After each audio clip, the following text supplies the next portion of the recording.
students were at Manaseva Ashram of Taranagar, which is also the neighboring house of me. And our students from Kalyani Middle School, they have collected some money. They are serving to Manaseva. करिब हामीले 5 वर्षको अवधिमा 750 भन्दा बढी त्यस्ता व्यक्तिहरूको उद्धार गरिसक्यौँ भने 100 भन्दा बढी जनालाई हामीले सफल पारिवारिक पुनर्मिलन गराउन सफल भएका छौँ।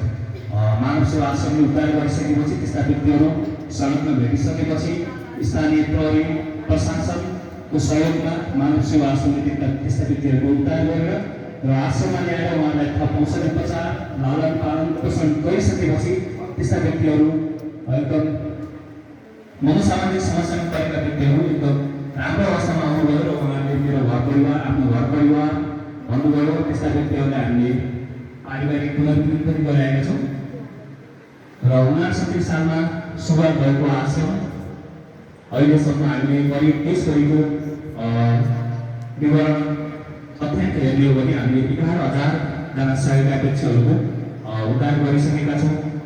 5,000 जना व्यक्तिहरूलाई पारिवारिक पुनर्मिलन गरिसकेका छौँ र कतिपय व्यक्तिहरू आश्रममा आएर आफ्नो शरीर त्याग पनि गर्नुभएको छ र अहिले यस आश्रममा हाम्रो धनगढी मन्दिर कमलारीमा मानव सेवा आश्रमको आफ्नै भवन त्यहाँ बनिरहेको छ।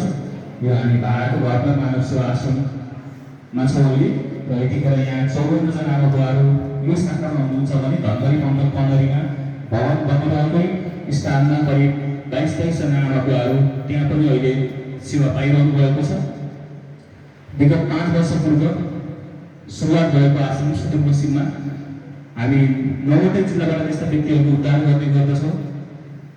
त्यसै गरी उहाँको पारिवारिक पुनर्मिलन सेवा पनि विगतदेखि गर्दै आइरहेको छौँ। उहाँहरूले आश्रममा ल्याउने मात्र होइन, ल्याइसकेपछि हामी उहाँहरूलाई औषधि उपचार गरेर राखिरहेका हुन्छौँ। त्यस्ता व्यक्तिहरू हामीसँग बढी जतिले नै हुनुहुन्छ त्यसमा सबभन्दा बढी भनेको मनोसामाजिक समस्यामा परेका व्यक्तिहरू हुनुहुन्छ। आज हजुरहरूले यस आश्रममा उपस्थित जनाउनु भएको छ, हामी हृदयदेखि साधुवाद व्यक्त गर्न चाहन्छौँ। उहाँहरूको पनि आमा बुवा हुनुहुन्थ्यो होला, उहाँहरूको छोराछोरी हुनुहुन्थ्यो होला, तर पनि विभिन्न कारणले उहाँहरू मनोसामाजिक समस्यामा परेर मानसिक समस्यामा परेर सडकदेखिमा आउन बाध्य हुनुभयो र त्यस्ता व्यक्तिहरूको उद्धार मानव सेवा आश्रमले गरेको छ। आज हजुरहरू उपस्थित जनाउनु भएको छ। हामी